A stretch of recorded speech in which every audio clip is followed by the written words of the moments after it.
नमस्कार, स्वागत छ तपाईहरुलाई मेरो YouTube च्यानलमा।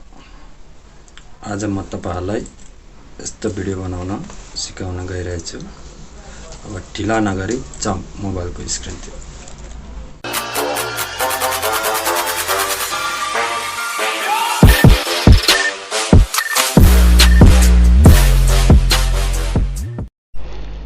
यस्तो भिडियो बनाउन तपाईहरुको मोबाइलमा दुईटा एप्स हुनुपर्छ।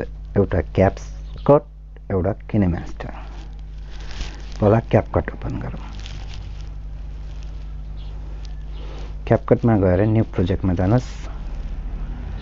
अब तपाई कुन भिडियोलाई नचाउन चाहनुहुन्छ ब्याकग्राउन्ड रिमुभ गरेर त्यो भिडियो सेलेक्ट गर्नुस्। म तपाईहरुलाई देखाउन एउटा बहिनीको भिडियो सेलेक्ट गर्छु। त्यसपछि भिडियोमा क्लिक गर्नुस्। त्यसपछि रिमुभ ब्याकग्राउन्ड गरिदिनुस्। प्रोसेसिङ हुँदैछ।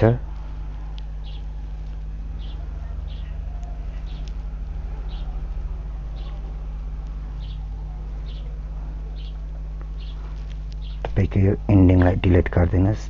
यो एन्डिङ राख्नु भने क्यापकट भन्ने लोगो आउँछ, राख्नु भएन भने आउँदैन।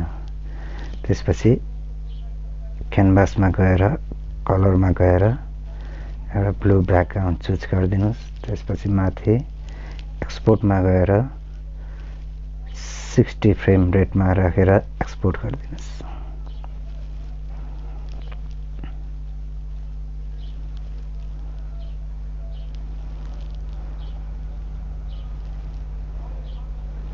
डन। तपाईहरुको एउटा प्रोसेस सकियो। अब किनेमास्टर ओपन गर्नुस्।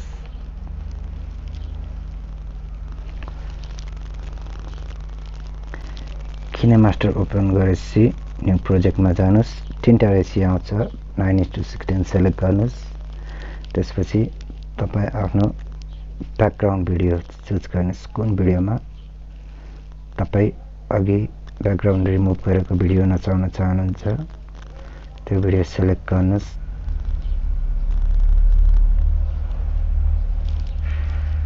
आफ्नो भिडियो सेलेक्ट गर्नुस्। त्यसपछि ओके गर्नुस्।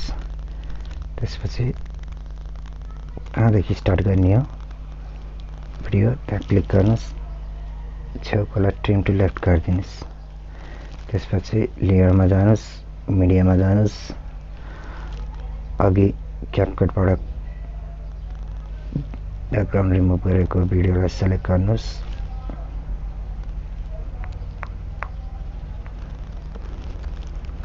अब यसको हामीले क्रोमा की निकाल्नुपर्छ। क्रोमा की निकाल्नको लागि क्रोमा कीमा जानुस्। यहाँ इनेबल गरिदिनुस् अनि यहाँ 50-50 राखिदिनुस्। ओके गरिदिनुस्। त्यसपछि यसलाई सेलेक्ट गर्नुस्, सानो गर्नुस्, ठ्याक्क तपाईको पाममा लगाएर एडजस्ट गरिदिनुस्। त्यसपछि यो लेफ्ट साइडमा की छ, कीमा क्लिक गर्नुस् अनि बिस्तारै स्लाइड गर्नुस् अनि भिडियोलाई पनि बिस्तारै स्लाइड गर्नुस्। अलिकति स्लाइड गर्नुस्। भिडियोलाई पनि स्लाइड गर्नुस्। अलिकति स्लाइड गर्नुस्। भिडियोलाई पनि स्लाइड गर्नुस्। अलिकति स्लाइड गर्नुस्। त्यसपछि भिडियोलाई अलिकति जुम गरिदिनुस्। त्यसपछि हेर्दै जानुस्। हेर्दै जानुस्, हेर्दै जानुस्, हेर्दै जानुस्। तपाईलाई अब यताउति चेन्ज गर्नु छ भने चेन्ज गरिदिनुस्। हेर्दै जानुस्, हेर्दै जानुस्, हेर्दै जानुस्। ओके गरिदिनुस्। अब बाँकी भएको माथिको रिमेनिङ भिडियोलाई ट्रिम टु राइट लेट गरिदिनुस्। अब हाम्रो भिडियो रेडी भइसकेको छ। म तपाईलाई एकचोटी साउन्ड अफ गरेर सुनाउँछु, न त फेरि कपिराइट पर्छ। ल हेर्नुस्, तपाईहरुको भिडियो रेडी भएको छ।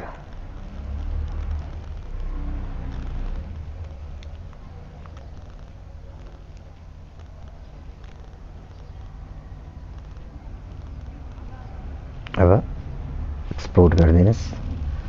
एक्सपोर्ट गरिदिनुस्। त्यसपछि आफ्नो सोशल मिडियामा राखेर पोस्ट गरेर भाइरल हुनुहोस्। Thank you for watching. Please don't forget to subscribe, hit like buttons. Thank you.